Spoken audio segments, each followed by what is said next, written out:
हरे कृष्ण। आप सभी भक्तजनों का स्वागत है आज के सत्र में श्रीमद् भागवतम महापुराण की कक्षा में।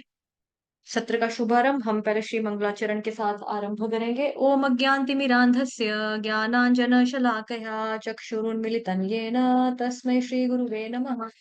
श्री चैतन्य मनोभीष्टं स्थापितं येन भूतले स्वयं रूपः कदा मह्यं ददाति स्वपदान्तिकं वन्देऽहं श्रीगुरुः श्रीयुतपदकमलं श्रीगुरुन् वैष्णवांश्च श्रीरूपं साग्रजातं सहगण रघुनाथान्वितं तं सजीवं साद्वैतं सावधूतं परिजनसहितं कृष्ण चैतन्य देवं श्रीराधाकृष्णपादान् सहगण ललिता श्रीविशाखान्वितांश्च नमः। ओं विष्णुपादाय कृष्णप्रेष्ठाय भूतले श्रीमते भक्ति वेदांत स्वामिन्निति नामिने नमस्ते सारस्वते देवे गौरवाणी प्रचारिणे निर्विशेष शून्यवादी पाश्चात्य देशधारिणे। जय श्री कृष्ण चैतन्य प्रभु नित्यानंद श्री अद्वैत गदाधर श्रीवासादि गौर भक्त वृंद।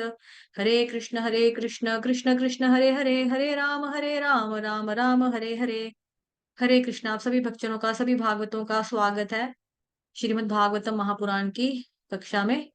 आज हम पढ़ेंगे स्कंद 1 अध्याय 6 श्लोक संख्या 24 और उससे आगे देखने का, समझने का प्रयास करेंगे। अनुवाद। मेरी भक्ति में लगी हुई बुद्धि कभी भी विच्छिन्न नहीं होती, यहाँ तक कि सृष्टि काल के साथ ही संहार के समय भी मेरे अनुग्रह से तुम्हारी स्मृति बनी रहेगी। तात्पर्य जगत गुरु शील प्रभुपाद द्वारा शील प्रभुपाद की जय। भगवान के प्रति की गई भक्ति कभी व्यर्थ नहीं जाती, क्योंकि भक्ति कैरी फॉरवर्ड प्रोसेस है। चूंकि भगवान शाश्वत हैं, अतएव उनकी सेवा में लगाएगी बुद्धि या उनके प्रति किया गया कोई भी कार्य स्थायी होता है। अब भगवान शाश्वत यानी कि परमानेंट है। बाकी यहाँ पर हम जितने भी जिसकी भी सेवा करते हैं, जो भौतिक रिश्ते भी होते हैं, वो सारे के सारे क्या है, टेम्पररी हैं। वहां पे हम जितनी भी सेवा लगा लें, बुद्धि लगा लें अपनी, वो, क्योंकि जगत टेम्पररी है, मतलब कि यहाँ के जो रिश्ते नाते हैं वो टेम्पररी है, तो इसीलिए बुद्धि वो वाली लगाई हुई और सेवा जो वो भी टेम्पररी है। श्रीमद् भगवत गीता में कहा गया है कि भगवान के प्रति की गई ऐसी दिव्य सेवा जन्म जन्मांतर तक संचित होती रहती है, होती जाती है, और जब भक्त पूर्ण रूप से परिपक्व हो जाता है तो उसकी सारी सेवा को समाकलित कर देने पर वह भगवान के सानिध्य में जाने के योग्य हो जाता है। भगवान की ऐसी संचित सेवा कभी भी विनिष्ट नहीं होती, अपितु पूर्णतः परिपक्व होने तक बढ़ती जाती है, बढ़ती ही जाती है। तो इसमें बेसिकली, वैसे तो आसान ही है, कुछ बताने वाला नहीं है इसमें, कि भगवान जी की जो सेवा है ना, जो भी हम भगवान जी की भक्ति करते हैं, वो कैरी फॉरवर्ड प्रोसेस होता है, और ये प्लस होता रहता है। मतलब अगर आपने कई जन्म ले भी लिए तो ये जितनी जितनी जिस जिस जन्म में भक्ति की है, उतना उतना वो प्लस प्लस प्लस प्लस होता जाएगा आपका। कब तक प्लस होगा? जब तक आप योग्य नहीं हो जाते कि भगवान जी के पास जाने के लिए, मतलब भगवत धाम जाने के लिए, भगवान जी के सानिध्य, सानिध्य मतलब उनका संग करने के लिए। जब तक योग्य नहीं बन जाएंगे तब तक आपकी जितनी भी की हुई भक्ति है अलग अलग जन्मों में वो प्लस प्लस होती जाएगी। भगवान की ऐसी संचित सेवा कभी भी विनिष्ट नहीं होती। भगवान की सेवा जब भी हम करते हैं वो कभी भी नष्ट नहीं होती। क्यों नहीं होती? क्योंकि भगवान खुद शाश्वत है। जो शाश्वत है उसकी सेवा करने से भी कैसा, टेम्पररी नहीं होगा ना, परमानेंट है। अपितु पूर्णतः परिपक्व होने तक बढ़ती ही जाती है। जब तक पूरी तरह से मैच्योर नहीं हो जाते आप भक्ति में, तब तक ये भक्ति ज्योति आपकी बढ़ती जाती है। श्लोक संख्या 25 अनुवाद। तब शब्द से व्यक्त तथा नेत्रों से अदृश्य उस नितांत आश्चर्यमय परम पुरुष ने बोलना बंद कर दिया। मैंने कृतज्ञता का अनुभव करते हुए शीश झुकाकर उन्हें प्रणाम किया। तात्पर्य जगत गुरु शील प्रभुपाद द्वारा शील प्रभुपाद की जय। यदि भगवान केवल सुनाई पड़े, दिखाई नहीं दे, तो इससे कोई अंतर नहीं पड़ता। भगवान ने अपने श्वास से चारों वेद उत्पन्न किए। उन्हें वेदों के दिव्य उच्चारण से ही देखा और अनुभव किया जाता है। इसी प्रकार भगवत गीता भगवान की शब्द अभिव्यक्ति है, क्योंकि भगवत गीता के बारे में क्या बोला जाता है? भगवद गीता। भगवत मतलब भगवान के द्वारा, गीता, गीता मतलब सॉन्ग, भगवान के द्वारा गाया हुआ दिव्य गीत, यानी कि भगवान की, साक्षात भगवान की क्या है, दिव्य वाणी है श्रीमद् भगवत गीता। उसमें भगवान जी के उपदेश, भगवान जी की वाणी है, और भगवान जी में और भगवान जी की वाणी में कोई भी अंतर नहीं होता है। इसीलिए अगर कोई व्यक्ति जो है, उसकी अनुभूति अभी कहाँ तक हो रही है कि भगवान जी को वो सुन पा रहा है, अभी दिख नहीं रहे उसको, भगवान जी दिखाई नहीं पड़ रहे हैं, तब भी एक ही बात है, क्योंकि उसको सुन तो पा रहा है। तो भगवान जी में और भगवान जी को सुनने में, भगवान जी को देखने में भगवान जी की वाणी में, भगवान जी के अर्च विग्रह में, भगवान जी के प्रसादम में कोई भी अंतर नहीं होता है। एक ही बात है। इसी प्रकार भगवत गीता भगवान की शब्द अभिव्यक्ति है और इनमें से तथा इनके स्वरूप में कोई अंतर नहीं। निष्कर्ष यह है कि भगवान को निरंतर दिव्य ध्वनि के उच्चारण के द्वारा देखा और सुना जा सकता है। अगर हमें भी भगवान जी का संग लेना है तो हम कैसे ले सकते हैं? भगवत गीता के माध्यम से श्रीमद् भागवतम महापुराण पढ़कर, श्रवण कर कर, ठीक है? तो हम ध्वनि के उच्चारण द्वारा, जैसे हम हरे कृष्ण, तो हरे कृष्ण के बारे में क्या बोला जाता है कि जैसे ही आप हरे कृष्ण बोलते हो भगवान आ जाते हैं। भगवान कलयुग में नाम अवतार के रूप में हमारी जीवा के ऊपर प्रकट होते हैं। और जैसे जो ही आपने कृष्ण बोला वैसे ही भगवान आकर जीवा के ऊपर आ जाते हैं। श्लोक संख्या 26। अनुवाद। इस प्रकार भौतिक जगत की समस्त औपचारिकताओं की उपेक्षा करते हुए मैं बारंबार भगवान के पवित्र नाम तथा यश का कीर्तन करने लगा। भगवान की दिव्य लीलाओं का ऐसा कीर्तन और स्मरण के कल्याणकारी होता है। इस तरह मैं पूर्ण रूप से संतुष्ट, विनम्र और ईर्ष्या रहित, द्वेष रहित होकर सारी पृथ्वी पर विचरण करने लगा। अब भगवान जी का जो नाम लेता है, जपता है, उनका कीर्तन करता है, उससे क्या होता है? हमेशा ही भगवान जी को याद करना, स्मरण करना कल्याणकारी होता है।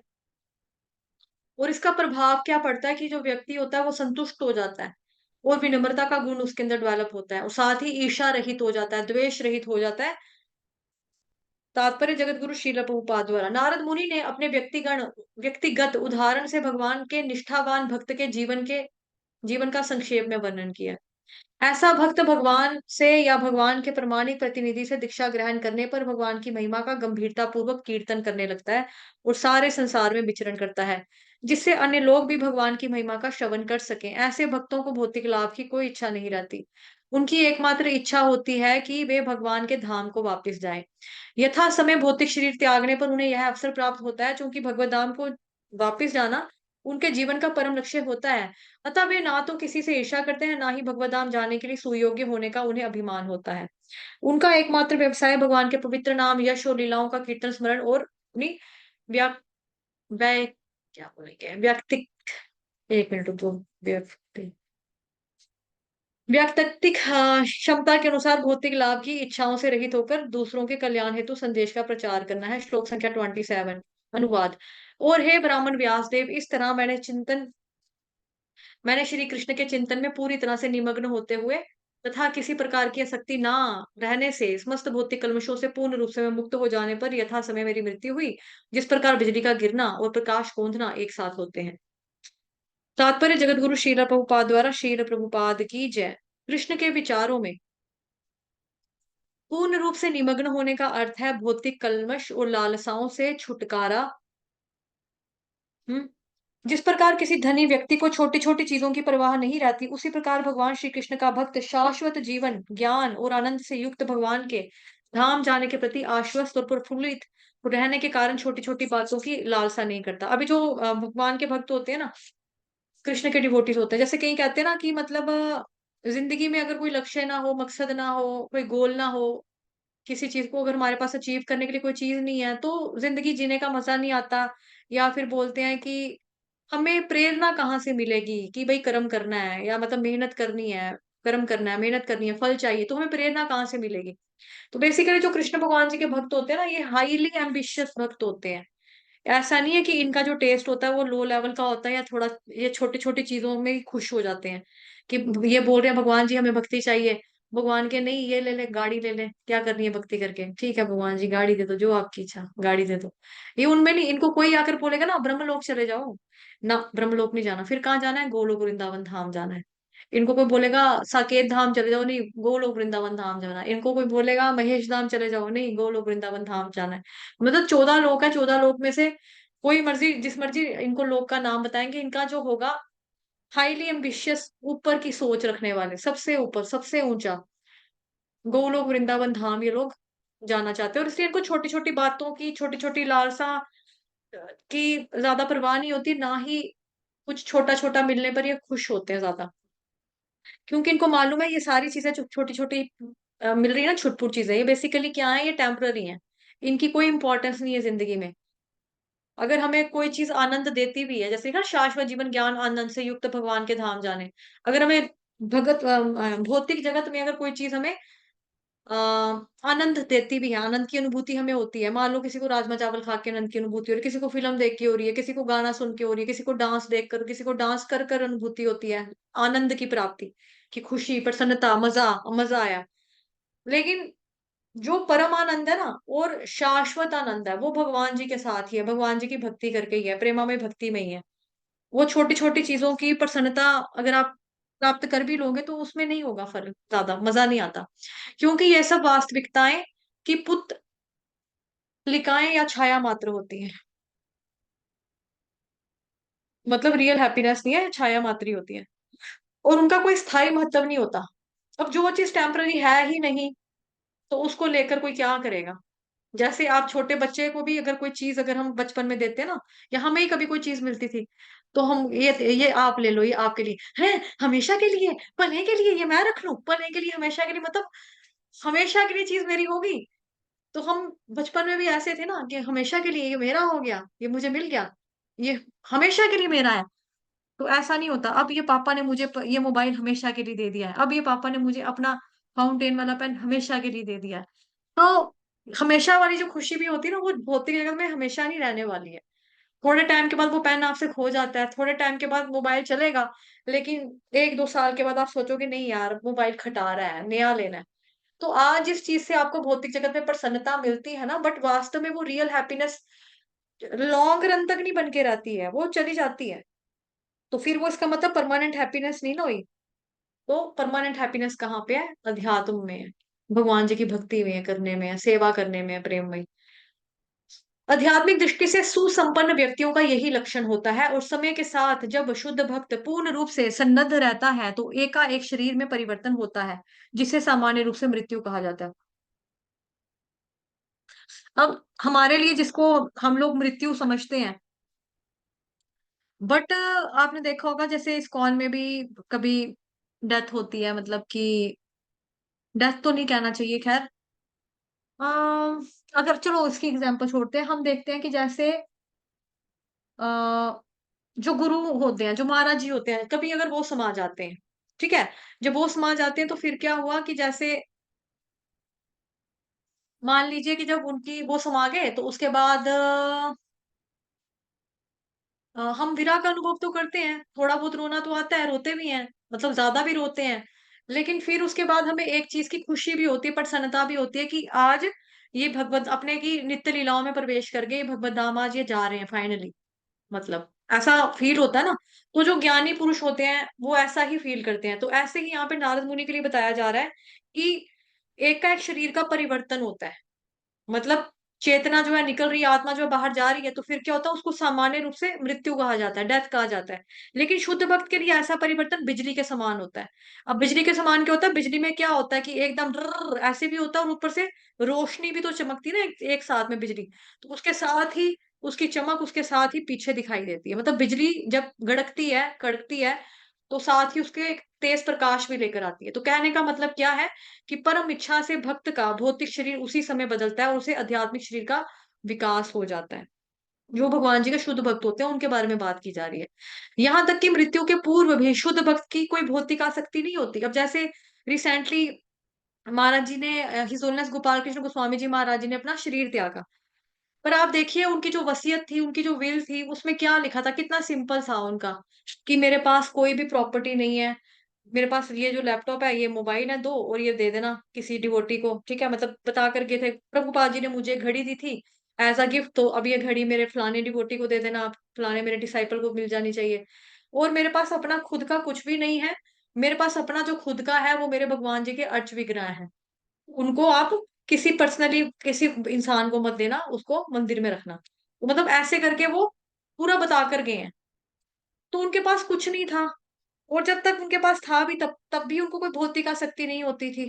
कुछ भी ऐसा नहीं था। जैसे प्रभुपाद जी के लिए हम देखें अगर, प्रभुपाद जी के समय में क्या होता था कि एक ना वो था, एक लड़का था एक कोई, वो चोर था बेसिकली। अब उधर उन्होंने प्रभु उसने क्या किया, प्रभुपाद जी का फ़ोटो देखा, एक बहुत बड़ा पोस्टर सा देखा। पोस्टर में उसने क्या देखा कि प्रभुपाद जी ने पोज़ मारा हुआ और हाथ में एक घड़ी पहन के फ़ोटो खिंचवाई हुई है। मतलब कि जैसे बाजू के ऊपर बाजू रखते हैं ना ऐसे करके। तो उधर प्रभुपाद जी की उसको घड़ी दिखाई दी। उसने सोचा यार घड़ी रोलेक्स की है, कितनी महंगी घड़ी पहनी है, घड़ी तो बड़ी सही डाली है इन्होंने, पता नहीं ये व्यक्ति कौन होगा, कहाँ पे होगा, इसकी ना घड़ी चोरी करनी है मैंने। तो फिर जिन्होंने पोस्टर लगाया होता है वहां पे नीचे मोबाइल नंबर भी होते हैं, एड्रेस भी होता है, और हो सकता है मे बी वो मंदिर के नीचे ही पोस्टर लगा हो, तो अंदर चला गया, ये कौन है जिसकी फोटो लगी है, उन्होंने बोला ये तो हमारे स्वामी जी हैं। कहते कहाँ मिलेंगे, अभी तो नहीं, अभी तो फॉरेन में गए हुए हैं, तो आएंगे कभी, आते रहते हैं बीच बीच में। तो फिर अगर मैं तो उनसे मिलना चाहता था, बोलो कोई बात नहीं, आप आना, फिर आना। फिर उस चोर ने क्या किया, उधर ही रहना शुरू कर दिया। जब उधर ही रहना शुरू कर दिया, वो आया कि प्रभुपाद जी, जब प्रभुपाद जी से मिला तो दंडवत वगैरह किया, तो फिर उसने, अब वो भक्तों के साथ चूंकि रहता था, श्रवण इत्यादि करता था, प्रसादम पाता था, तो उसकी जो चोरी की जो भावना थी वो धीरे धीरे जाती रही, और उसने प्रभुपाद जी के सामने कन्फेस कर दिया कि स्वामी जी, बेसिकली मैं ना एक चोर हूँ, और मैं ना, मतलब कि मेरी नजर आपकी घड़ी के ऊपर है, मैं घड़ी चोरी करने के लिए ही मंदिर में रुका हूँ। तो प्रभुपा जी ने, तो घड़ी चाहिए, ये ले घड़ी। प्रभुपा जी ने फौरन उसको घड़ी उतार कर दे दी, ये लो घड़ी। प्रभुपा जी ने कुछ भी नहीं किया। अगर जो बाकी डिवोटी तो कह सकते हैं ना, ये चोर है, इसको निकालो यहाँ से, ये तंग करेगा कल को हमारे आश्रम उश्रम में आकर, ये क्या करेगा, ये भेजो इसको बाहर। उन्होंने भी कुछ नहीं कहा, क्योंकि देखो, प्रवृत्ति जो होती है, पाप करने की प्रवृत्ति होती है, जो हमारा पापमय कार, ये जो कर्म होते हैं, एक जन्म का नहीं ना होता, ये किसी पुराने जन्म का कुछ ऐसा छपा छाप होती है हमारे चित्त के ऊपर पड़ी हुई, कि हमें पता भी नहीं चलता कि हम क्यों करते हैं। कई चीजें हम कर देते हैं, हमसे गलतियां हो जाती हैं, बट अनइंटेंशनली हो जाती हैं। कभी कभी लगता है कि यार हमें ऐसा नहीं बोलना चाहिए था, मुझे उसको दिल दुखा दिया मैंने, बट पता नहीं मेरे मुंह से ऐसा क्यों निकल गया। पर मैं दिल से तो उससे प्यार ही करती हूँ, फिर भी मेरे मुंह से निकल गया। कई बार ऐसी चीजें हो जाती हैं। तो प्रभुपाद जी ने फौरन उसको घड़ी दे दी कि ये लो भाई घड़ी, रख लो आप। पर वो खैर वो भक्त भी बन गया। फिर ऐसे ही एक और केस हुआ था। वो चोर था ना वो व्यक्ति भी, तो उसका उसकी क्या हालत थी, उसने भक्तों के संग रहने से अब चोरी करने का उसका मन तो नहीं किया, कि भाई ये सारे वैष्णव हैं, चोरियां करने का क्या मन करेगा, मतलब चेंज भी हो रहा था धीरे धीरे। लेकिन जो उसकी प्रवृत्ति थी ना, जो उसका स्वभाव था बेसिकली, उससे वो मुक्त नहीं हो पाया। उसने क्या करना रात को लोगों ने सोना, डिवोटीज ने सोना, जब उन्होंने सुबह उठना, किसी की चप्पल दूसरी वाली साइड रख देनी, दूसरे की चप्पल पहली वाली की साइड रख देनी, जो उनका सामान होता था पोटलियां खोल के उसके कपड़े उसके अंदर डाल देने, दूसरे के कपड़े दूसरे के अंदर डाल देने, ऐसे करके किसी का पर्स किसी पे डाल देना, दूसरे का पर्स किसी में डाल देना। इस तरह से वो चीजें किया करता था। उसको पूछा कि ये, वो कहता, फिर उसने बोला आप लोग आपस में मत लड़ो झगड़ो, एक्चुअली मैं ना यहाँ पे आने से पहले चोर था, अब मेरा स्वभाव बन चुका है, लेकिन मैं चोरी तो नहीं कर रहा हूँ, लेकिन मेरे को चुल मचती है, जब मैं सामान सामान देखता हूँ ना, मेरे हाथों में खुरक होने लगती है, खारिश होने लगती है, कि मैं सोचता हूँ कि यहाँ की इधर इधर इसकी टोपी, उसके सर उसकी टोपी, इसके सर इसकी ही कर दूं मैं कम से कम। तो फिर खैर खैर वो भक्त थे, उन्होंने भी कुछ नहीं किया, उन्होंने जैसा वो भक्त था उसको वैसे ही अपनाया, कोई बात नहीं, हमारे साथ रहा, धीरे धीरे ठीक हो जाएगा। तो इस तरह से हमें भक्तों की संगति में हम चेंज भी हो जाते हैं, ऐसा नहीं है। लेकिन यहाँ पे शुद्ध भक्त के बारे में बात बताई जा रही है। ठीक। और जो शुद्ध भक्त होता है, जब उसको मृत्यु के समय पे ज्यादा फर्क नहीं पड़ता, क्यों, क्योंकि उसको आसक्ति नहीं होती, जब भौतिक चीजों के प्रति आसक्ति नहीं होती, तो भौतिक शरीर के प्रति भी आसक्ति नहीं होती।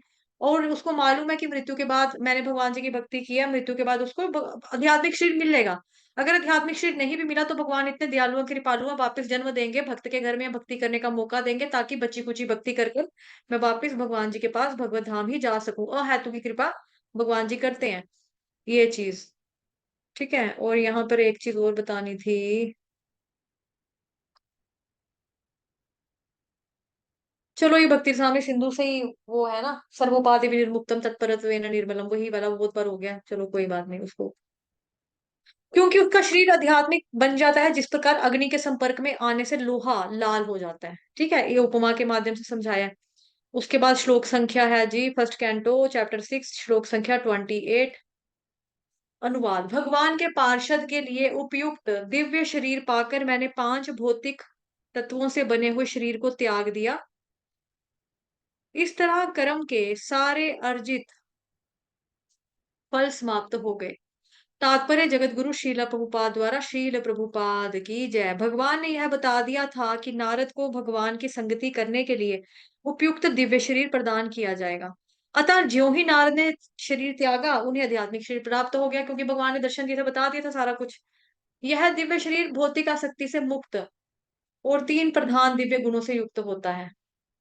यह है शाश्वतता, भौतिक गुणों से मुक्ति और सकाम कर्मों के फल से मुक्ति। अब कोई सोचे यार सकाम कर्म का फल, मतलब सकाम कर्म तो अच्छा कर्म हो ना, तो अच्छा कर्म की भी मुक्ति होगी। क्योंकि अच्छा कर्म जो है ना, सकाम कर्म, ये भी तो हमको कर्म के बंधनों में बांधता है ना। अच्छा कर्म करेंगे तो अच्छा फल मिलेगा। अच्छा फल मिलने के लिए आपको वापस जन्म लेना पड़ेगा। अच्छा कर्म करेंगे, स्वर्ग जाना पड़ेगा। स्वर्ग जाकर क्षीणे पुण्य मृत्यु लोकम विशंति, जैसे ही पुण्य क्षीण हो जाएंगे वापस धरती पे आना पड़ेगा। तो कर्म का बंधन तो चल रहा है। तो इसीलिए परमानेंट फिर क्या हुआ, शाश्वतता, भौतिक गुणों से मुक्ति, सकाम कर्म के फलों से मुक्ति। भौतिक शरीर इन तीनों गुणों के अभाव से निरंतर पीड़ित रहता है। किंतु जो ही कोई भक्त भगवान जी की सेवा में तत्पर होता है, त्यों ही उसका शरीर दिव्य गुणों से अभिभूत हो जाता है। यह लोहे पर पारसमणि की तरह चुंबकीय प्रभाव डालता है।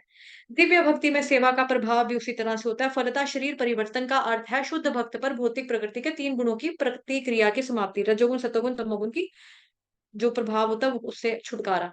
शास्त्रों में ऐसे अनेक उदाहरण मिलते हैं। ध्रुव महाराज, प्रहलाद महाराज तथा अन्य अनेक भक्त इसी शरीर से भगवान जी का साक्षात्कार कर सके। इसका अर्थ यह हुआ कि भक्त के शरीर का गुण भौतिक से दिव्य में बदल जाता है। प्रमाणिक शास्त्रों के आधार पर प्राधिकृत गोस्वामियों का यही अभिमत है। ब्रह्म संहिता में कहा गया है, इंद्र गोप कीट से लेकर स्वर्ग के महान राजा इंद्र तक सारे जीव कर्म के नियम के अधीन है। कर्म तो भाई वो भी करते हैं, फिर फल उनको भी मिलते हैं, और उन्हें अपने अपने कर्मों का फल भोगना पड़ता है। केवल भक्त ही सर्वोपरि सत्ता पुरुषोत्तम भगवान की अहेतु की कृपा से इन कर्म के बंधनों से मुक्त है। श्लोक संख्या 29, अनुवाद। कल्प के अंत में जब भगवान नारायण प्रलय के जल में लेट गए, तब ब्रह्मा जी समस्त सृष्टिकारों तत्वों सहित उनके भीतर प्रवेश करने लगे, और उनके श्वास से मैं भी भीतर चला गया। तात्पर्य जगत गुरु श्रील प्रभुपाद द्वारा श्रील प्रभुपाद की जय। नारद ब्रह्मा के पुत्र के रूप में उसी तरह से विख्यात है जिस प्रकार भगवान श्री कृष्ण वासुदेव के पुत्र में भगवान तथा नारद जैसे उनके मुक्त भक्तगण इन संसार में एक ही विधि से प्रकट होते हैं। जैसे कि श्रीमद् भगवद गीता में कहा गया, भगवान का जन्म और उनके कार्यकलाप भी दिव्य होते हैं। अतः प्रमाणिक अभिमत के अनुसार ब्रह्मा के पुत्र में नारद जी का जन्म भी दिव्य लीला है। उनका प्राकट्य तथा तिरोधान व्यवहारिक रूप से भगवान जी के समस्तरीय है। अतः भगवान तथा उनके भक्त दिव्य व्यक्ति के रूप में एक साथ एकमेव तथा भिन्न है। वे एक ही कोटि की दिव्यता से संबंधित हैं। 30 श्लोक नंबर 4 लाख नहीं, कितना है, कोई पढ़ेगा? भाव्य प्रभु जी,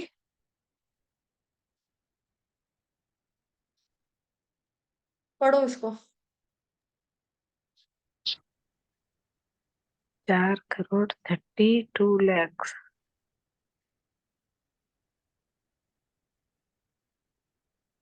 हाँ प्रभु जी।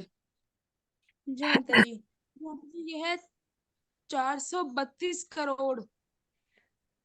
432 करोड़। 100 वर्षों के बाद जब भगवान की इच्छा से ब्रह्मा पुनः सृष्टि करने के लिए जागे, तो मरीचि, अंगिरा, अत्रि इत्यादि सारे ऋषि भगवान के दिव्य शरीर से उत्पन्न हुए, और उन्हीं के साथ मैं भी प्रकट हुआ। तात्पर्य जगत गुरु श्रील प्रभुपाद द्वारा श्रील प्रभुपाद की जय। ये वैसे हमने वहां पर भी पढ़ा हुआ ना, भगवत गीता में। हम्म। ब्रह्मा के जीवन के एक दिन की अवधि 4 लाख 32 करोड़ 100 वर्षों की होती है, और इसका उल्लेख श्रीमद् भगवद गीता में भी किया हुआ है। अतः ब्रह्मा जी की इस अवधि में अपने जनक गर्भोदकशाही विष्णु के शरीर के भीतर योग निद्रा में शयन करते हैं, और इस निद्रा के बाद जब भगवान की इच्छा से ब्रह्मा के माध्यम से द्वारा पुनः सृष्टि की जाती है, तो सारे ऋषि पुनः दिव्य शरीर के विभिन्न अंगों से प्रकट होते हैं, और नारद भी इसी तरह प्रकट होते हैं। इसका अर्थ यह हुआ कि नारद उसी दिव्य शरीर में प्रकट होते हैं जिस प्रकार मनुष्य निद्रा के बाद उसी शरीर में जगता है। श्री नारद सर्वशक्तिमान की दिव्य और भौतिक सृष्टियों के सभी भागों में जाने के लिए मुक्त है।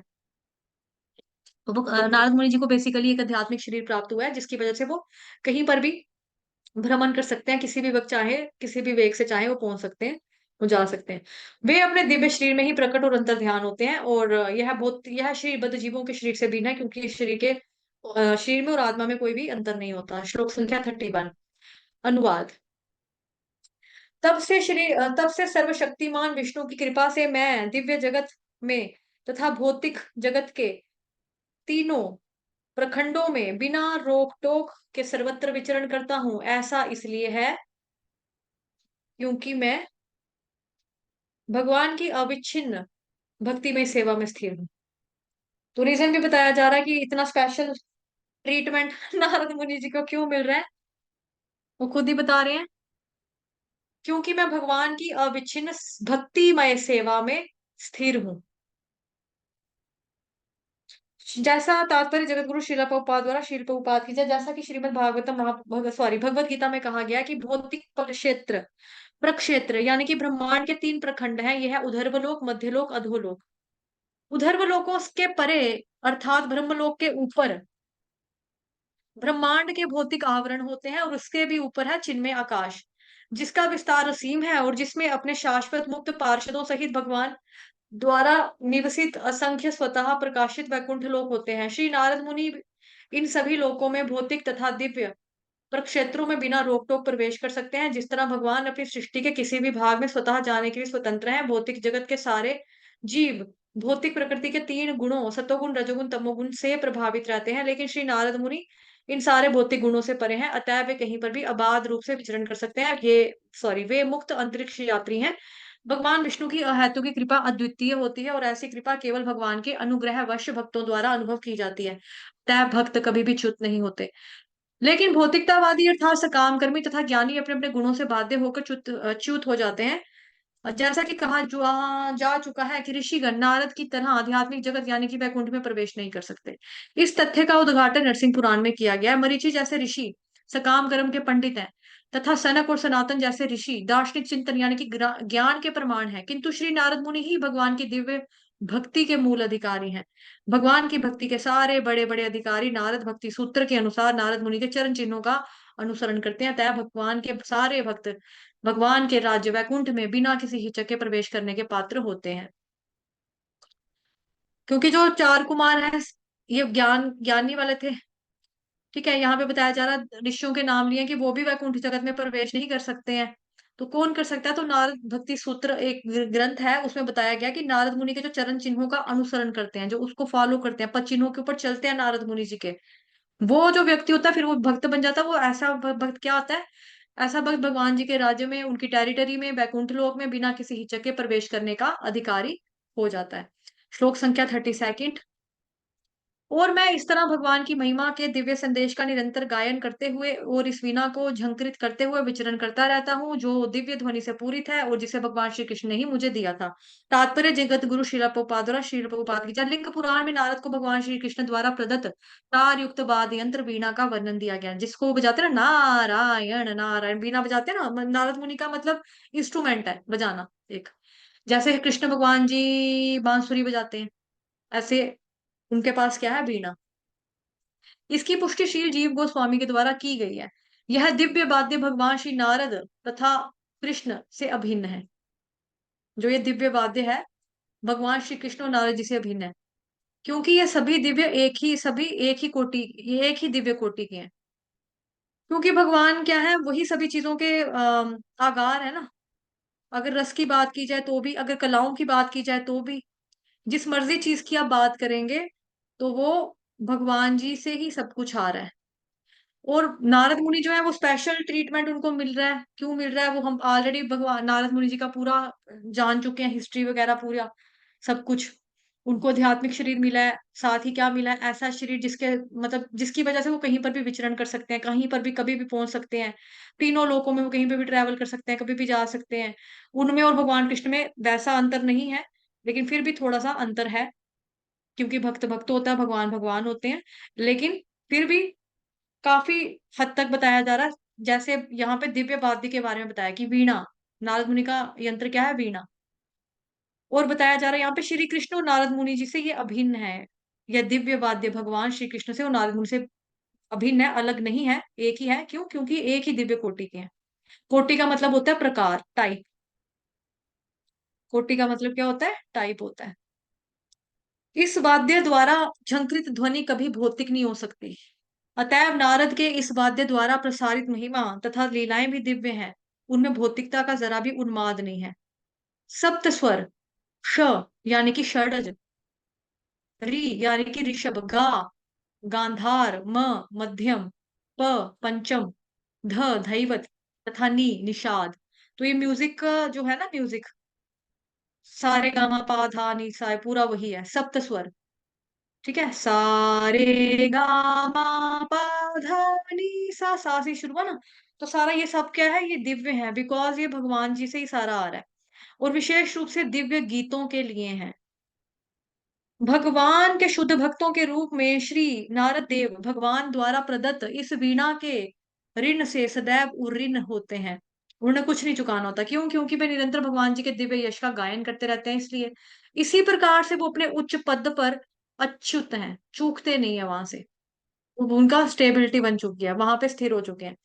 भौतिक जगत के स्वरूप सिद्ध व्यक्ति को श्री नारद मुनि के पद चिन्हों का अनुसरण करते हुए सप्त स्वरों अर्थात श र गा मा आदि का व्यवहार भगवान की सेवा में, उनकी महिमा में निरंतर गायन द्वारा करना चाहिए, जैसा कि श्रीमद् भगवद गीता में उसकी पुष्टि की गई है। जैसे कि कई लोग ये भी बोलते हैं ना, मतलब हमने भी सुना है बट भगवद गीता भागवतम पढ़ते हैं तो फिर पता लगता है कि जैसे कई कहते हैं ना, जो भगवान नटराज यानी कि शिव जी जो है, उन्होंने डमरू बजाया, तो डमरू डमरू से जो स्वर पैदा हुआ, सुर पैदा होता है, वो शिव जी ने बनाया किया है। बट उसके बारे में भी चर्चा आती है कि वो भी श्री कृष्ण से ही आ रहा है। वो तो आगे पढ़ेंगे। अब मुझे याद नहीं है कि कौन से स्कंद में है, लेकिन उसके बारे में भी आगे आएगा। श्लोक संख्या 33 आई थिंक, या 33 ही है ना। हाँ, 33। अनुवाद। जो ही मैं भगवान श्री कृष्ण की सुमधुर महिमा की पवित्र लीलाओं का कीर्तन करना प्रारंभ करता हूँ, त्यों ही वे मेरे हृदय स्थल में आकर प्रकट हो जाते हैं, मानो उनको बुलाया गया हो। अब हमारे हमें क्या बोला जाता है, हम लोग कलयुग के प्राणी ना, हमें क्या बोला जाता है, भगवान जी का नाम जपते रहो, भगवान तुम्हारी जीवा के ऊपर आके प्रकट हो जाएंगे। जब हमारा नाम जो होगा अच्छे तरीके से हम करेंगे, बिना अपराध के नाम होगा, है ना, तो फिर क्या होगा, भगवान जी आपकी जीवा के ऊपर आकर प्रकट होकर नाचने लग जाएंगे। अब जो नारद मुनि जी जो हैं, वो भगवान जी को कहाँ पे उन्होंने देखा, दर्शन कहाँ पे हुए, हृदय में चरण कमल उनके प्रकट हुए थे, है ना। तो वो कह रहे हैं कि जैसे मैं भगवान जी की महिमाओं का कीर्तन करता हूँ, लीलाओं का शुरुआत करता हूँ, तो क्या होता है, भगवान उसी वक्त मेरे हृदय स्थल में आकर, हृदय स्थल दिल की जगह पे आकर प्रकट हो जाते हैं, मानो मैंने उनको बुलाया हो। तात्पर्य जगत गुरु श्रील प्रभुपाद द्वारा श्रील प्रभुपाद की जय। परम पूर्ण भगवान अपने दिव्य नाम रूप लीलाओं तथा उनकी शब्द ध्वनियों से भिन्न नहीं है। जो ही शुद्ध भक्त उनके नाम रूप और लीलाओं का श्रवण कीर्तन तथा स्मरण करते हुए शुद्ध भक्ति में लग जाता है, त्यों ही भगवान आध्यात्मिक दृष्ट पटल यानी कि टेलीविजन के द्वारा शुद्ध भक्त के हृदय रूपी दर्पण पर अपना प्रतिबिंब उसकी दिव्य आंखों के सामने दिखलाते हैं। तो भगवान एक टीवी के माध्यम से बताया जा रहा है, टीवी के माध्यम से नहीं, बेसिकली टीवी की तरह। जैसे हम टीवी को देखते हैं अपने सामने, आंखों के आमने सामने, फिल्म अगर चलती है तो हमें दिखाई देती है ना पूरा, ऐसे ही भगवान जो होते हैं आ जाते हैं। कब आते हैं? ज्यों ही शुद्ध भक्त, जो शुद्ध भक्त होता है, भगवान जी के नाम का, रूप का, लीलाओं का श्रवण करता है, कीर्तन करता है, उनको याद करते हुए शुद्ध भक्ति में लग जाता है, तब भगवान आध्यात्मिक दृष्ट पटल यानी कि जिसको आप भौतिक जगत में हम टीवी कहते हैं, टेलीविजन कहते हैं, एक काइंड ऑफ टेलीविजन, उसके द्वारा भगवान कहाँ आते हैं? आध्यात्मिक दृष्ट पटल के द्वारा शुद्ध भक्त के हृदय में, दिल में रूपी दर्पण द्वारा, रूपी दर्पण पर अपना प्रतिबिंब उसकी दिव्य आंखों के सामने दिखलाते हैं। तभी कहते हैं ना, भगवान जी को अगर जानना है तो उनके बारे में, अगर भगवान जी को देखना है, हाँ देखना है, तो उनको अपने कानों के माध्यम से देख सकते हैं, श्रवण करके देख सकते हैं। क्योंकि कानों का सीधा रास्ता दिल पर जाकर खत्म होता है। जो कानों से सुनते हैं वो दिल पे जाके बैठ जाता है ना। ये भौतिक संसार में भी ऐसी चीजें होती हैं। मानो कि आप कहीं पर हो, किसी व्यक्ति ने आपकी किसी से बुराई कर दी, बात कर दी, तो फिर क्या होता है, आपने जब वो बात अपने कानों से, यार मैंने अपने कान से सुन ली, अभी इंसान ना मेरे दिल से उतर गया, दिल पे छप चुकी है अभी ये मेरी बातें, जो ये मेरे बारे में सोचता है, जो उसकी सोच है ना, दिल पे छप चुकी है। तो दिल पे कैसे छपती है? क्योंकि कान से सुन लिया ना, इसलिए।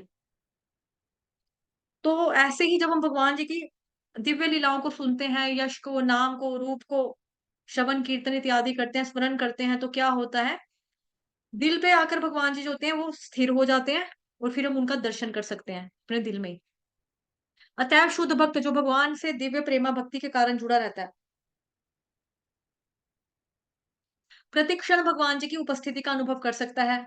यह सहज मनोविज्ञान है कि प्रत्येक व्यक्ति दूसरे व्यक्ति के मुख से, हाँ,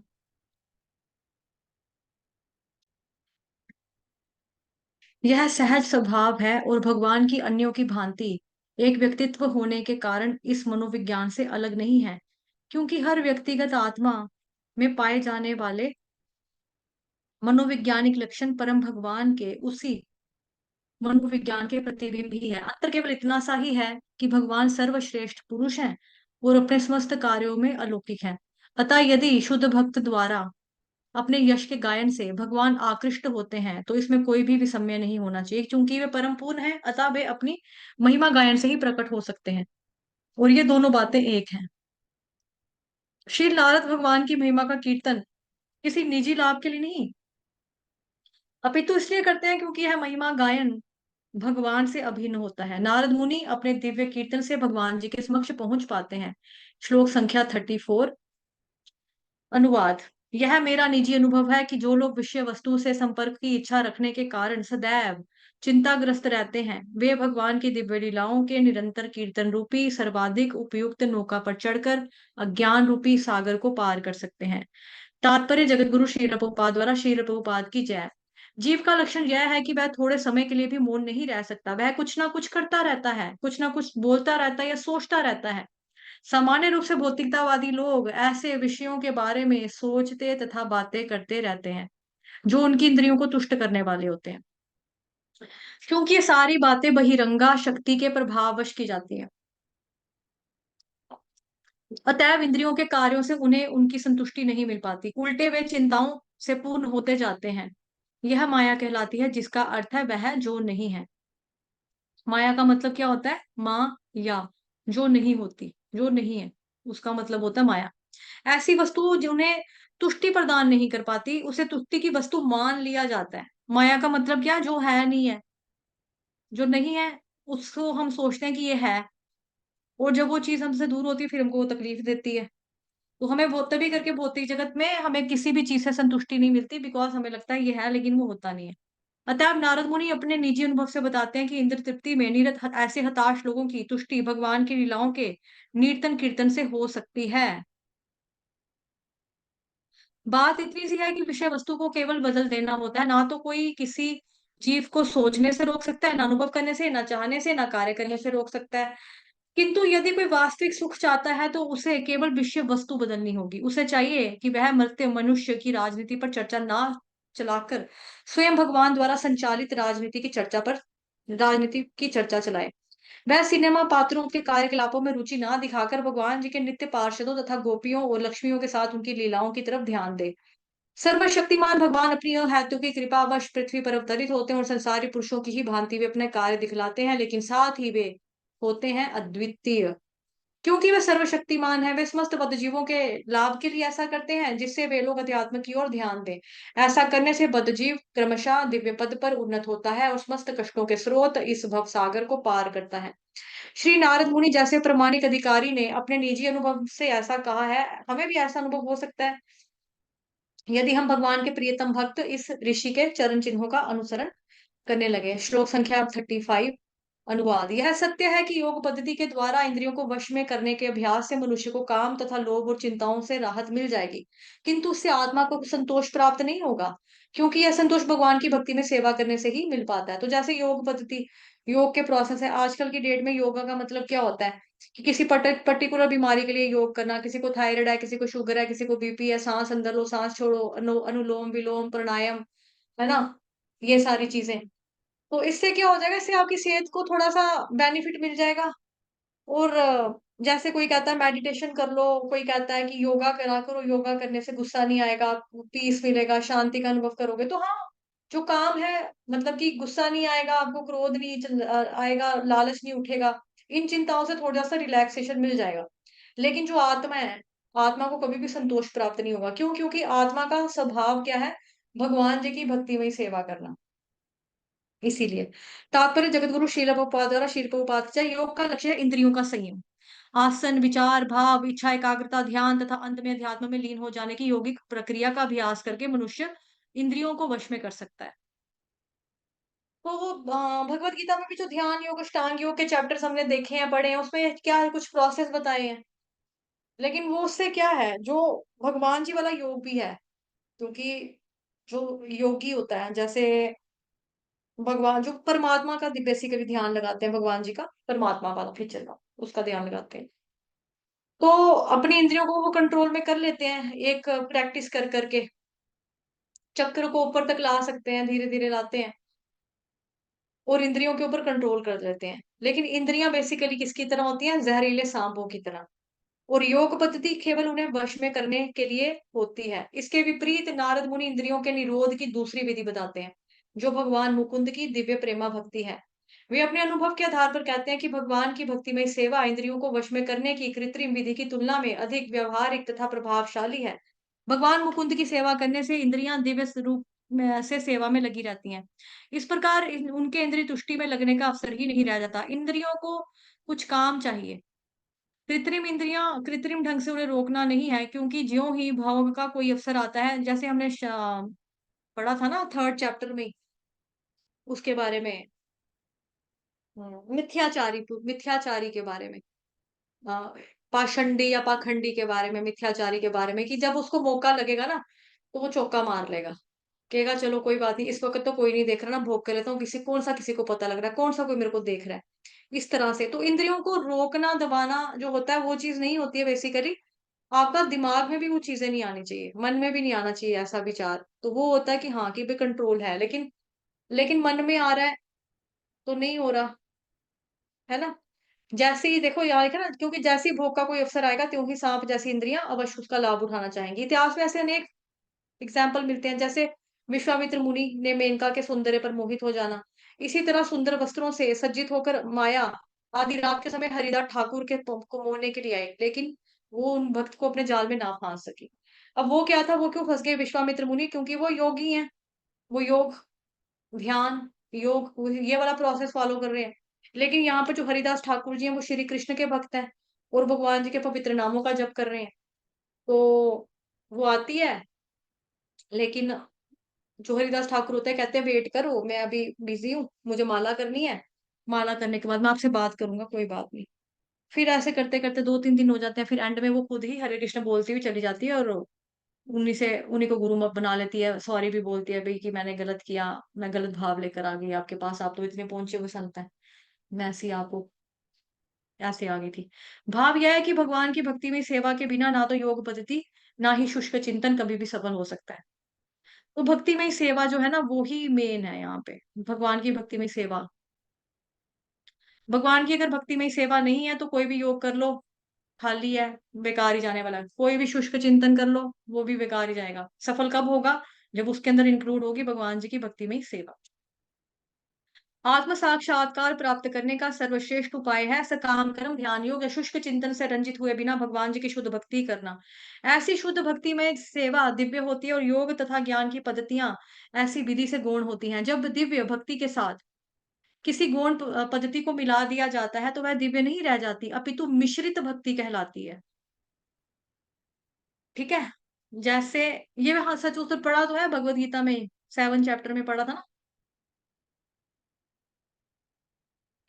ज्ञान कर्म, ज्ञान मिश्रित, कर्म मिश्रित, इनके बारे में पढ़ा था। फिर सिर्फ प्योर रजोगुण, फिर सतोगुण, फिर रजो सतो मिक्स, फिर सतो तमो मिक्स, फिर रजो तमो मिक्स, मिक्सचर मिश्रित भक्ति, इस तरह से। लेकिन यहाँ पर अभी क्या बताया जा रहा है, यहाँ पे वहां जो है जो हमने चीजें देखी थी, ऐसी शुद्ध भक्तिमय सेवा दिव्य होती है और योग तथा ज्ञान की पद्धतियां ऐसी विधि से गौण होती हैं। जब दिव्य भक्ति के साथ किसी अन्य गौण पद्धति को मिला दिया जाता है, जब दिव्य देखो क्या लिखा जा रहा है, जब दिव्य भक्ति के साथ अन्य एक गौण प्राइमरी प्रोसेस को मिला दिया जाता है तो वो दिव्य नहीं रह जाती, अपितु मिश्रित भक्ति कहलाती है, क्योंकि मिक्स हो गया ना उसमें। जैसे मैंगो है, मैंगो को आप सिर्फ मैंगो को ऐसे खा रहे हो या मैंगो का ढीला ढीला भी है उसका खाली पल्प आप गुद्दा जो है उसको ले रहे हो। अगर मैंगो को आपने ऐसे ही मिक्सी में चला दिया तो वो प्योर मैंगो ही आप एक तरह का खा रहे हो। लेकिन उसी मैंगो में अगर दूध मिला दिया तो वो मैंगो शेक बन गया, तो वो मिक्सचर हुआ ना दो चीजों का, दो अलग अलग चीजों का अलग अलग स्वभाव, वो मिलाया आपने, वो मिलाने से मैंगो शेक बना है। तो ऐसे ही यहाँ पर क्या बताया जा रहा है कि जो भक्ति है अगर उसमें किसी अन्य प्रोसेस को मिला दिया तो फिर वो दिव्य नहीं रह जाती, वो अपितु मिश्रित भक्ति कहलाती है। कर्म मिश्रित भक्ति, ज्ञान मिश्रित भक्ति, योग मिश्रित भक्ति, इस तरह से। तो भक्ति कैसी होनी चाहिए? शुद्ध भक्ति में सेवा होनी चाहिए। शुद्ध भक्ति में श्रीमद् भागवतम महापुराण के रचयिता श्री व्यास देव जी आगे चलकर क्रमशः इस दिव्य साक्षात्कार की विभिन्न पद्धतियों का विस्तार करेंगे, आगे हम पढ़ेंगे डिटेल में। श्लोक संख्या 36। अनुवाद। हे व्यासदेव, तुम सभी प्रकार के पापों से मुक्त हो। इस तरह जैसा तुमने मुझसे पूछा उसी के अनुसार मैंने तुम्हें अपने जन्म और आत्म साक्षात्कार के लिए किए गए कर्मों की व्याख्या की है। अतः यह तुम्हारे आत्म संतोष के लिए लाभप्रद होगा। तात्पर्य जगतगुरु श्रील प्रभुपाद द्वारा। श्रील प्रभुपाद की जय। व्यासदेव की जिज्ञासाओं की तुष्टि के लिए अध्यात्म अवस्था से प्रारंभ करके भक्तिमय कार्य की पद्धति की सम्यक विवेचना की गई है। नारद ने यह बताया है कि किस प्रकार दिव्य संगति के द्वारा भक्ति रूपी बीज बोया गया और वह किस तरह मुनियों से श्रवण करने पर धीरे धीरे बढ़ता गया। ऐसे श्रवण से संसारिकता से विरक्ति उत्पन्न होती है और यहाँ तक कि एक छोटे से बालक ने कि एकमात्र संरक्षिका माता की मृत्यु के समाचार को ईश्वर का आशीर्वाद मानकर स्वीकार किया और वह तुरंत ही भगवान जी की खोज में निकल पड़ा। फिर भगवान जी से साक्षात्कार करने की उसकी प्रबल इच्छा स्वीकार हुई। यद्यपि संसारिक नेत्रों से भगवान को देख पाना किसी के लिए संभव नहीं है। उन्होंने यह भी बताया कि शुद्ध भक्ति, शुद्ध दिव्य सेवा करके मनुष्य किस प्रकार संचित कर्मों के फलों से छुटकारा पा सकता है। संचित कर्म जो इकट्ठे हो जाते हैं। और किस प्रकार उन्होंने इस भौतिक शरीर को ही आध्यात्मिक शरीर में परिणत किया। केवल आध्यात्मिक शरीर को ही भगवान के आध्यात्मिक परिमंडल में प्रवेश मिलता है और केवल शुद्ध भक्त ही भगवत धाम में प्रवेश करने का अधिकारी होता है। तो जो हम सोचते हैं 16 माला कर लेंगे सीधा भगवत धाम में चले जाएंगे, ऐसा नहीं है। शुद्ध नाम, शुद्ध भक्त, शुद्ध भक्ति, ये इंपॉर्टेंट कीवर्ड्स हैं। ठीक है, एक तरह के कीवर्ड्स हैं। आध्यात्मिक शरीर, भगवान जी का आध्यात्मिक परिमंडल में प्रवेश, शुद्ध भक्त भगवत धाम में प्रवेश पाने का अधिकारी होता है। दिव्य अनुभूति के सारे रहस्यों का अनुभव नारद जी स्वयं करते हैं। अतः वैसे और जो यहाँ पे लिखा ना कि शुद्ध भक्त हम कैसे बनेंगे? ऐसा नहीं है चलो ठीक है अभी नहीं है, ओके, लेकिन हम प्रैक्टिस करते रहेंगे। हरे कृष्ण महामंत्र का जप, भगवान जी की लीलाओं का श्रवण, उनके पवित्र नामों का जप, कीर्तन, बुक रीडिंग मतलब भागवतम, महापुराण, भगवत गीता का करते रहेंगे। करते करते एक दिन आएगा हम शुद्ध हो जाएंगे।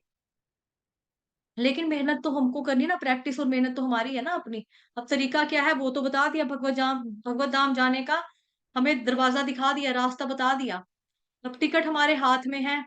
लेकिन अगर टिकट हमारे हाथ में हो, अगर सवारी जो होगी टिकट उसके पास है, लेकिन अगर वो बस में या ट्रेन पे नहीं चढ़ी, एरोप्लेन में नहीं चढ़ी, तो फिर कसूर एरोप्लेन का, ट्रेन का या बस का तो नहीं ना हुआ, वो तो सवारी का कसूर हुआ ना।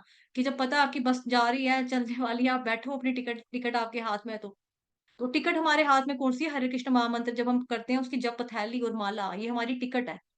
टिकट टू गोलोक वृंदावन धाम। लेकिन इसको फिर हमें संभालना, लाइक हमें माला भी तो करनी है ना, इसकी इज्जत करनी पड़ेगी हमें।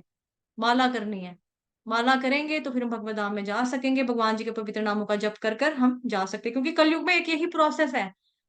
कलयुग केवल नाम धारा, हरेर नाम हरेर नाम केवलम, कलो नास्त्यैव नास्त्यैव नास्त्यैव गतिर्न्यथा। कलयुग में और कोई उपाय नहीं है, नहीं है, नहीं है।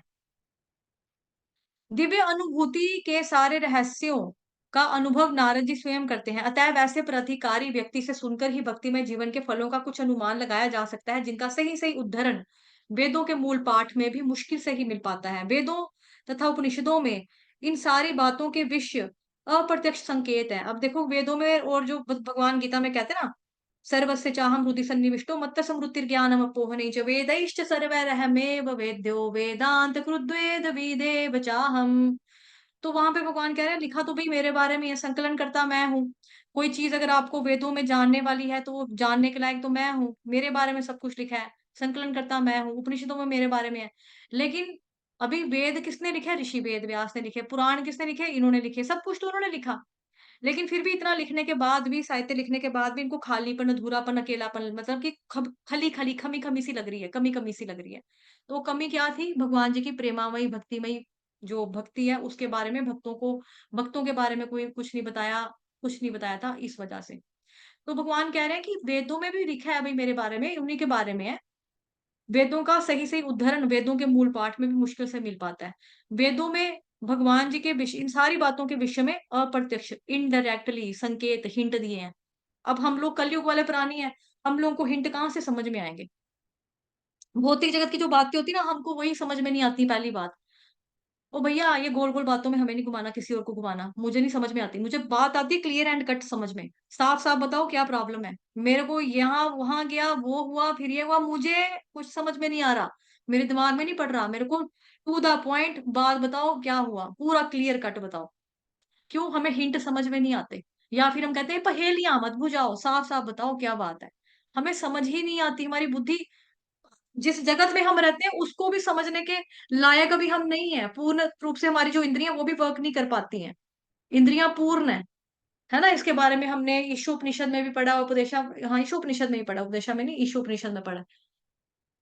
तो भगवान जी के बारे में अप्रत्यक्ष इनडायरेक्ट हिंट हैं, संकेत दिए गए हैं जिसे हम नहीं समझ सकते। तो हमें चाहिए सीधी बात, नो बकवास, क्लियर कट बात चाहिए हमको, जिसमें सीधा सीधा पता चले भगवत धाम जाना है, कैसे जाना है, क्या करना होगा, किसका नाम जपना होगा, भगवान कौन है, भक्त कौन है, भक्ति कैसे करनी है, भक्त कैसे बनेंगे, शुद्ध भक्ति के लेवल तक कैसे आएंगे, प्रमाणिक गुरु कहाँ मिलेगा, कौन होगा प्रमाणिक गुरु, गुरु से शिक्षा कैसे लेनी है, सारा कुछ पता लग जाएगा। कहाँ पे पता लगेगा? श्रीमद् भगवत गीता भागवतम में। ठीक। तो उनमें प्रत्यक्ष रीति से कुछ भी विवेचित नहीं मिलता, वहां पे हिंट है। अतएव श्रीमद् भागवतम महापुराण समस्त वैदिक साहित्य रूपी वृक्ष का परिपक्व फल है। तो ये बेसिकली श्रीमद् भागवतम महापुराण को क्या कहा जाता है? ग्रंथराज श्रीमद् भागवतम महापुराण, सभी पुराणों का राजा है ये। 108 उपनिषद, 4 वेद, वेदांत भूत, सारा कुछ निकाल निकुल के श्रीमद् भागवतम महापुराण जो है यही मेन है हमारा, इसी के अंदर सब कुछ है। और ये परिपक्व फल, मैच्योर फल है, पका हुआ फल है। क्योंकि कच्चे फल जो होता है वो खाए नहीं ना जाते। जैसे मैंगो है, मैंगो आपने खाना है, अगर कच्चा मैंगो वो तो खट्टा लगेगा, उससे भी छोटा अगर मैंगो लेंगे, कच्चे से भी छोटा लेंगे तो क्या होगा? कड़वा कड़वा सा लगेगा, उसका टेस्ट क्या होगा? खटास होगी, दांत खट्टे हो जाएंगे। लेकिन मैंगो को क्या बोला जाता है? फलों का राजा, आम। तो आम में क्या है? उसका गुदा ही उसका खास है ना। और जो श्रीमद् भागवतम महापुराण है, इसको ऐसा मैंगो का फल कहा जाता है जिसमें पल्प ही पल्प है, पका हुआ परिपक्व पल्प ही पल्प है, ना इसमें गुठली है ना इसमें छिलका है। जैसे केला भी अगर खाएंगे, केला भी मीठा होता है, केला खाया, छिलका फेंक दिया, लेकिन इसका छिलका ही नहीं है, ये सारा ही सारा खाने वाला है। इसको चाहे चूसो, पियो, चाटो, लिक करो, शेक बनाओ, रगड़ो, मिक्सी में पी जाओ, ये है ही इसलिए। श्रीमद् भागवतम महापुराण वैदिक साहित्य रूपी वृक्ष का परिपक्व फल है।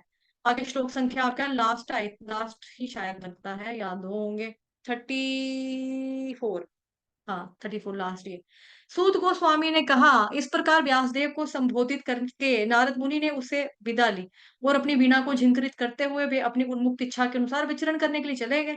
तात्पर्य जगत गुरु श्रील प्रभुपाद द्वारा श्रील प्रभुपाद की जय। प्रत्येक जीव पूर्ण रूप से स्वतंत्रता चाहता है, क्योंकि यह उसका दिव्य स्वभाव होता है, और यह स्वतंत्रता भगवान की दिव्य सेवा से ही प्राप्त की जा सकती है। ठीक है जी। जैसे परसों क्या था? परसों 15 अगस्त थी। परसों थी या पचोस थी? 3-4 दिन पहले थी, 15 अगस्त। तो 15 अगस्त को हमने कुछ पोस्ट डाले थे ग्रुप में, फेसबुक पे, आगे पीछे। तो पूर्ण रूप से अगर आपको यहाँ पे बताया जा रहा है कि जीव क्या चाहता है? आजादी, हमको चाहिए आजादी। कश्मीर में भी नारे नारे लगते थे ना, आजादी, आजादी, हमको चाहिए आजादी। तो आजादी का मतलब बेसिकली क्या है? जब तक आप भौतिक संसार में ना, तब तक आप आजाद नहीं हो। भौतिक संसार में कुछ भी आप क्रियाकलाप करोगे वो कर्म बंधनों का कारण ही बनेगी। बंधन मतलब कि आप आजाद नहीं हुए, अभी भी स्वतंत्र नहीं हो, परतंत्र ही हो, किसी के ऊपर डिपेंडेंट ही हो, किसी के अंडर ही हो, किसी के अधीन ही हो, किसी के कंट्रोल में ही हो। तो यहाँ पर हमको आजादी कहाँ मिल सकती है? क्योंकि कर्म हम करेंगे, गंदे करेंगे, अच्छे करेंगे, जैसे भी करेंगे हमको कर्म का फल मिलेगा। तो फिर उसको भोगने के लिए वापस इधर आना पड़ेगा 84 लाख योनियों में। तो वास्तविक आजादी क्या होती है? परम भगवान जी की दया पर निर्भर रहना, कि दीन बंधु दीनानाथ मेरी डोर तेरे हाथ। ये परमानेंट आजादी है हमारी, ये परमानेंट आजादी है। इसके अलावा कोई भी आजादी नहीं है। अगर हम सोचें कि इसके अलावा कोई आजादी है तो वो नहीं है। हमें भगवान जी के अधीन रहना है, यही वास्तविकता है, यही वास्तविकता आजादी है। उसके अलावा कोई चारा है ही नहीं हमारे पास। तो एक फोटो भी डाला था मैंने जिसमें कृष्ण भगवान जी गौ माता को हक कर रहे थे। बाल गोपाल में, मतलब गोविंद में रूप में। और उस पे लिखा था celebrate this independence day by being dependent on Krishna. ठीक है। तो प्रत्येक जीव पूर्ण रूप से स्वतंत्र जाता है क्योंकि उसका दिव्य स्वभाव होता है, और यह स्वतंत्रता भगवान की दिव्य सेवा से ही प्राप्त की जा सकती है। बहिरंगा शक्ति से भ्रमित होकर प्रत्येक व्यक्ति अपने को स्वतंत्र समझता है। ठीक है, लेकिन वास्तव में प्रकृति के नियमों से बंधा होता है। पहले थे हम अंग्रेजों के गुलाम। अंग्रेजों के गुलाम थे, साथ ही प्रकृति के उसमें 3 गुणों के अंडर भी थे ना। क्योंकि सत्वगुण, रजोगुण, तमोगुण, प्रकृति के नियम बुक आप लोगों ने पढ़ी होगी और ये देखा ही होगा आपने, ये वाला फोटो जिसमें ये 3 देवियां ऊपर होती हैं, इनके हाथ में धागे होते हैं और 3 इंसान नीचे होते हैं। उनका जैसे कठपुतलियों को बांध के डांस करवाते हैं ना, वैसे ये हमको डांस करवाती हैं। तो वास्तव में प्रकृति के नियमों से हम लोग बंधे होते हैं। हमें लगता है कि हम आजाद हैं, आजाद घूम रहे हैं, अपनी मर्जी से खा रहे हैं, अपनी मर्जी से पी रहे हैं। बट नो डाउट भगवान जी ने हमको, जीव जीव आत्मा को इच्छा शक्ति की आजादी दी है। लेकिन आजादी का मतलब ये नहीं ना, अगर हम गलत ही चाहत बना के रख लें। आजादी तो होती है, जैसे हमने एरोप्लेन का टिकट खरीदा, हमारे पास पैसे, हमने सोचा कि क्या करना है, बस में जाकर क्या करना है, ट्रेन में जाके हम एरोप्लेन में जाएंगे। एरोप्लेन में जाकर हम बैठ गए। अब एरोप्लेन में जाकर हम पायलट को बोले, या जो एयर होस्टेस होती है उसको बोले, ए जहाज रोक, रोक रोक रोक, मुझे बाहर जाना है, मुझे बादलों के पास में से जाके सेल्फी लेनी है, फटाफट रोक। दूसरा बोले, चल रोक, खोल इसको, दरवाजा खोल, हमने इधर बैट बॉल खेलना है, हमारा क्रिकेट खेलने का मन है। तो इच्छा शक्ति, आप इच्छा तो कर सकते हो, लेकिन ऐसी इच्छा करोगे तो क्या होगा, मरोगे ना। नीचे जाकर मरेंगे। कौन बैट बॉल खेलेगा वहां पे बादलों में बैठकर? कोई भी नहीं खेल सकता। तो हम अपने आप को आजाद समझते हैं, लेकिन फिर भी हम प्रकृति के 3 गुणों के अंडर बंधे हुए होते हैं। ये हथकड़ियां जो होती है इनविजिबल होती है, नजर नहीं आती। बेसिकली जो धागे होते हैं ना, जैसे कठपुतलियों में भी आप अगर देखेंगे ना, जो कठपुतली जो डांस करवाते हैं, उनके भी जो धागे होते हैं वो कभी भी शो नहीं होते हैं। अगर धागे दिखाई देंगे, मतलब होते हैं उनके, लेकिन ना नंगे नंगे न्यूड न्यूड जैसे धागे होते हैं उनके, मतलब दिखता नहीं है प्रॉपर कि क्या है धागा।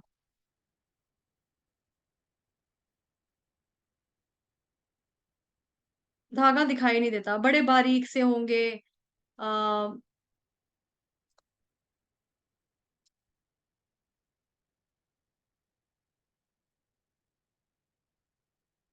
मैं दिखाती हूँ आपको।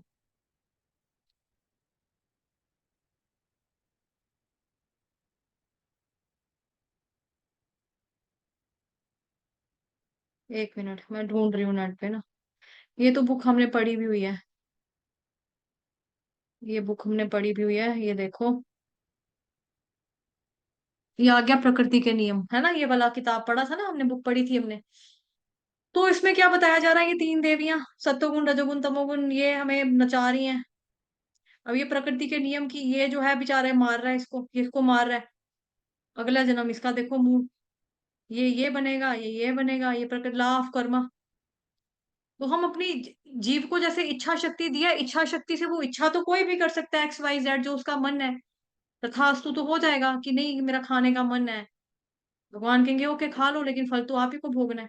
तो जैसे एक डॉक्टर है, डॉक्टर ने पेशेंट को बोला कि भाई आपको ना ये नहीं खाना है, क्या बोलेंगे भाई, आपको ये नहीं खाना है, मीठा नहीं खाना, आपको शुगर है, आप मीठा मत खाना, नहीं तो आपकी किडनी पूरी खराब होने वाली हो जाएगी। वो फिर भी कहेगा नहीं, अब सारे घर में जलेबियां खा रहे हैं, कैडबरीज मिल्क मिल्क वाले चॉकलेट खाते हैं, मेरा भी दिल करता है, मैं भी जिंदा रहूं, मैं कैसे बैठूं। फिर डॉक्टर कहेगा आप देख लीजिए, लेकिन मैंने आपको बता दिया है। तो रिजल्ट किसको भुगतना है, डॉक्टर को तो नहीं, डॉक्टर ने तो बेचारा मना किया, वो तो मना कर रहा है, लेकिन पेशेंट कह रहा है कि नहीं मैं खाऊंगा, जलेबियां आ रही है तो मेरा मन कर रहा है जलेबी खाने का, सब खाते हैं तो मेरा भी दिल करता है। तो ऐसे में क्या होगा कि फल का जो भोग होगा वो हमें ही करना पड़ेगा ना। बीमारी पेशेंट को ही लगेगी, वही बीमार होगा ज्यादा और ज्यादा।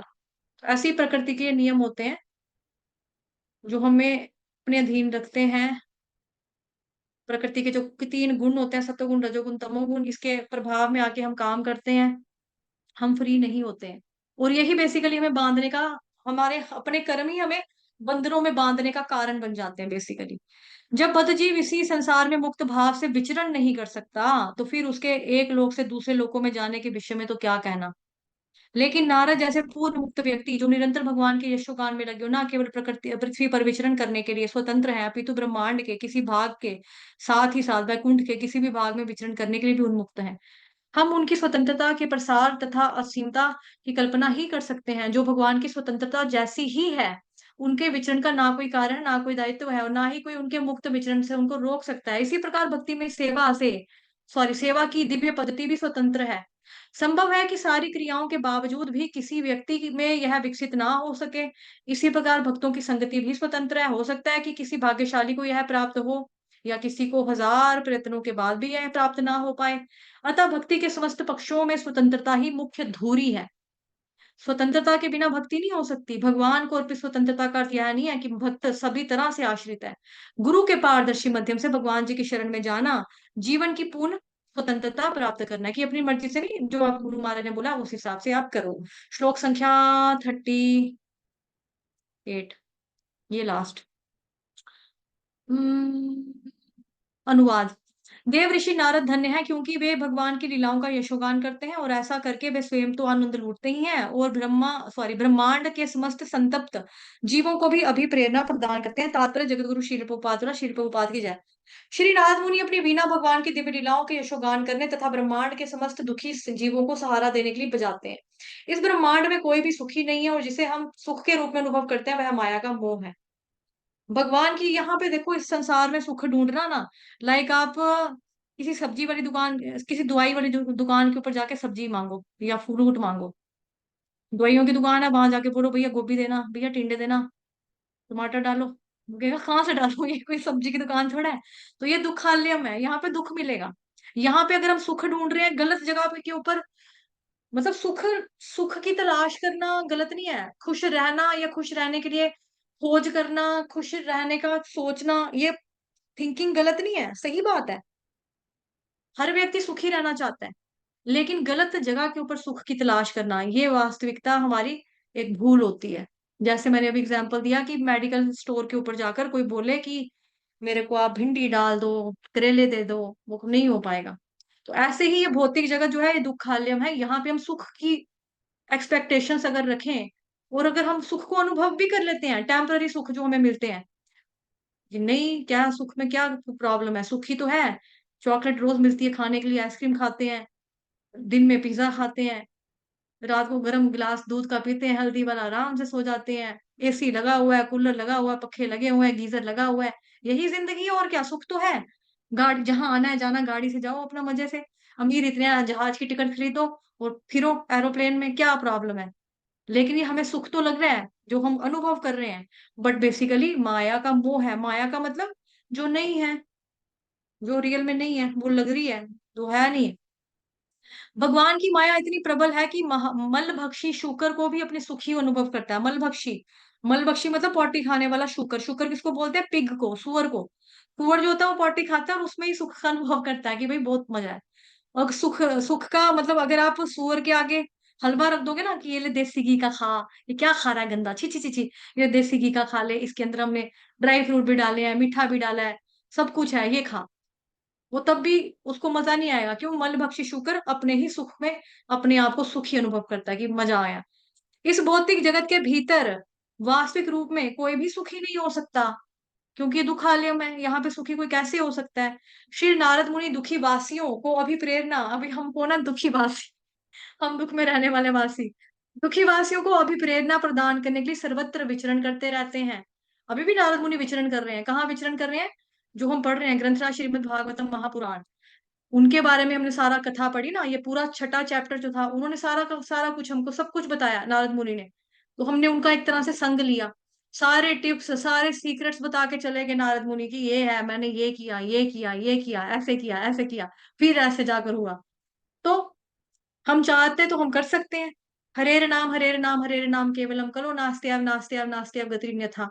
नारद मुनि ने अपने युग का प्रोसेस जो था वो अपनाया, यहाँ पे भी हमको बता के जा रहे हैं भगवान जी का यश गाओ, कीर्तन करो, गुणों का वर्णन करो, लीलाओं का चिंतन करो, पवित्र नामों का जप करो, बस यही करना है। तो नारद मुनि उसके लिए सर्वत्र विचरण करते रहते हैं। अभी भी नारद मुनि विचरण कर रहे हैं श्रीमद् भागवतम महापुराण के माध्यम से, कि हम उनको श्रवण कर रहे हैं, हम उनका संग ले रहे हैं, हम उनको सुन रहे हैं, हम उनको पढ़ रहे हैं। उनका एकमात्र उद्देश्य क्या है? भगवत धाम लेके वापस जाना। यही उद्देश्य उन सारे असली भगवत भक्तों का है, जो इस महर्षि के पद चिन्हों चिन्हों पर चलते हैं। तो इस प्रकार श्रीमद् भागवतम के प्रथम स्कंद के अंतर्गत नारद तथा शील व्यास देव का संवाद नामक छठे अध्याय का भक्ति वेदांत तात्पर्य पूर्ण हुए। हरे कृष्ण कृष्ण कृष्ण हरे हरे, हरे राम राम राम हरे हरे। श्लोक संख्या 38 था, ठीक है। वाञ्छाकल्पतरुभ्यश्च कृपा सिन्धुभयेव च पतितानां पावनेभ्यो वैष्णवेभ्यो नमो नमः। अनंत कोटि वैष्णव वृंद की जय। जगत गुरु श्री रघुपाद की जय। श्री कृष्ण चंद्र भगवान की जय। और ग्रंथराज श्रीमद् भागवतम महापुराण की जय। कुछ लोग बहुत लेट आए हैं, 6:10 पे। 6 बजे तो क्लास खत्म हो जाती है, 6:10 पे क्या करने आए? 6 बजे तो क्लास खत्म कर देते ना, 5 बजे शुरू होती है। आज हमने पढ़ा 24 से लेके 38 तक। ठीक है, हरे कृष्णा, कल मिलते हैं। अच्छा, मुझे एक चीज डिस्कस करनी थी। कल तो जैसे संडे है ना, तो संडे को अगर हम क्लास जल्दी कर सकते करने करें दिन में, लाइक 11 बजे 12 बजे ऐसे रख लें कल। और टाइम जो है शाम के बदले 4 बजे का करें, क्योंकि ना महाराज जी की क्लास होने वाली है। तो वहाँ जी माता जी। कर लूँ 4 बजे, क्योंकि महाराज जी की क्लास है ना, वो फिर माता जी। लेक्चर मिस हो रहे हैं। वो सबको मंदिर में होते हैं, वो सेवा भी होती है ना, तो मंदिर मिलती है अच्छा, बाद में क्या मैक्सिमम पीछे लोग। रहेगी तुम देखो तो भक्ति विचार क्लास होती है ना, देखो टेम्पल में, तो वो दिन में ही होती है, और फिर शाम को रिसीव होती है तो कॉलर शाम दे दी पीछे भाई। यहाँ पे कोई और दूसरा बात करे, मुझे बीच में समझ नहीं आ रहा। एक रजत प्रभु जी कह रहे हैं कि दूसरी क्लासेस होती हैं बेसिकली ना, महाराज जी की क्लासेस जो है ना वो ठीक है शुरू होती है ना। 5 बजे। तो मैं वो श्रवण नहीं ठीक कर पा रही अभी। पहले तो महाराज जी प्रवचन वगैरह देने के लिए आगे पीछे जा रहे थे ना, अभी क्लासेस रेगुलरली रिकॉर्डिंग होंगी। रिकॉर्डिंग सुन लेंगे माता जी, आपका नीचे हम हाँ, रिकॉर्डिंग फिर सुन ऐसे कर लो। और कल के लिए क्या करें? कल का टाइम रख लें 11-12 कुछ ऐसे, जी जी। है ना, जी माता जी, संडे को। रख सकती हूँ। और दूसरी क्लास का टाइम फिर हम 4 बजे कर लेते हैं, मतलब कल से फिर मैं 4 PM डाल दूंगी इसका। ये वाली क्लास जो 4 बजे हुआ करेगी, फिर ठीक है सबको। ठीक है, किसी को प्रॉब्लम तो नहीं होगा अब? नहीं माता जी। 4 बजे डालो, सुबह 11 बजे थोड़ा नहीं होता मुझे भी। आप वैसे भी लेट ही आते हो। आप कहाँ आते हो माता जी टाइम पर? आप मैं खत्म तो होने के टाइम रोज पे तो आते हो। आती हूँ, रोज आते हो आती लेकिन हूँ। खत्म होने के टाइम पे मिड आधा निकल चुका होता है। नहीं नहीं नहीं, जल्दी आती हूँ। कभी कभी मेरा बाहर जाना रहता है ना, तब आधा से चालू करती हूँ मैं। अच्छा अच्छा, चलो ठीक है। हम्म 12 बजे का रख लेते हैं, फिर मैं ग्रुप में डाल दूंगी। टेम्पल हम्म का संडे भी है, टेम्पल भी जाना होगा, परसों बलराम जयंती भी है। हम्म तो उसके बाद फिर राखी है। खैर हम्म छुट्टी तो नहीं है कोई भी, क्लास का टाइम ऊपर नीचे कर सकते हैं, लेकिन छुट्टी तो नहीं, क्योंकि देखो सिलेबस ऐसे जो है पूरा नहीं होगा ना चार में चतुर्मास में, ना ये वाली बुक पूरी होगी ना दिन वाली पूरी होगी। दिन वाली के भी 4-4 चैप्टर्स पढ़ रहे हैं इकट्ठे इकट्ठे, फिर भी हम्म। 25 दिन में दोपहर शायद को हो जाएगी। 4 बजे से 6 बजे तक नहीं रखो नहीं, माता छह जी। बजे तक नहीं माता जी, इतना मैं बैठ नहीं ना सकती, मेरे को प्रॉब्लम है ना, मनको का ओ, गैप है। ओ, मेरे को हम्म हेल्प तो किसी की भी नहीं है कि हाँ कोई हाँ, लिंक डाल रहा है, मालूम है कोई मालूम है। यूट्यूब पे कुछ कर रहा है, या कोई हम्म क्लासेस के लिंक शेयर कर रहा है, वो तो कोई थंबनेल क्रिएट कर रहा है, मुझे किसी की कोई भी हेल्प नहीं है। सारा काम हम्म। टोटली मैंने ही करना है, तो इतना नहीं बैठने का नहीं, मेरे को दिक्कत है। माता नहीं जी बैठ पाऊंगी। 4 बजे जगह 4:30 बजे कर लो। फिर 4:30 से फिर 5 बजे तक ही पढ़ा पाऊंगी ना, 5 बजे तो महाराज जी की क्लास है। अच्छा, मेरी 4 बजे तक क्लास होती है दूसरे। चलो ठीक है, 4 बजे तक दूसरी होती है, तो 4 बजे यहाँ आ जाना। आपने श्रवण ही करना है, 4 बजे फिर यहाँ आ हाँ, जाना। कई बार 4:15 बजे तक चल जाती है ना। आप आज भी 6 बजे आए हो माता जी। छह माता जी पता नहीं मेरे को 6:10 पे मैं आए हो। आगे 6 बजे शुरू होती थी ना, मेरे सिस्टर इन लॉ की डेथ हो माता गई, मैं जी वहां पर देखो, गई हुई थी। आप लोग रेगुलर नहीं ना रहते, और ना आप लोग लिंक देखते हो ग्रुप में। वहां पे सारा कुछ लिखा होता है, 1-2 दिन पहले ही आना शुरू हो जाता है, और मैं नहीं डिस्कस करने के 1-2 दिन के बाद ही टाइम चेंज करती हूँ फिर। माता जी, मैं बेंगलोर में थी, मेरी सिस्टर इन लॉ लुधियाना में डीएमसी में एडमिट थी, मेरे को वहां आज 15 दिन अच्छा हो गए हैं, मैं वहां अच्छा पर ही अच्छा। थी। हाँ, वो तो चलो फिर कोई बात नहीं। मैं कभी कभी जैसे घर पे होती थी तो खोल लेती थी। हम्म। तो आपकी 6 बजे लगती थी ना पहले क्लास। हाँ माता जी, हाँ माता हाँ, जी। फिर मेरे को वही टाइम पता था, इसीलिए 6 बजे फटाफट मैंने 6 बजे ऑन की। मेरे को 5 बजे हम्म। का पता ही नहीं था। चलो कोई बात नहीं। हाँ, अभी फिर जिनका मिस भी होता है ना, वो फिर उस पे देख लिया करो, क्या बोलते हैं, यूट्यूब से देख लेना थोड़ा, बट मिस नहीं करना कि हम रहने देंगे, हम बाद में देख लेंगे। बाद में बात की बात तो फिर कभी आती नहीं ना, तो फिर उसको साथ हम्म, साथ में देख लेना, अगर बाई चांस किसी का मिस हुआ हम्म, तो। अदरवाइज कोशिश करना इसी क्लास में आ जाए। ठीक है, हाँ चलिए फिर जाती ठीक हूँ है। भी।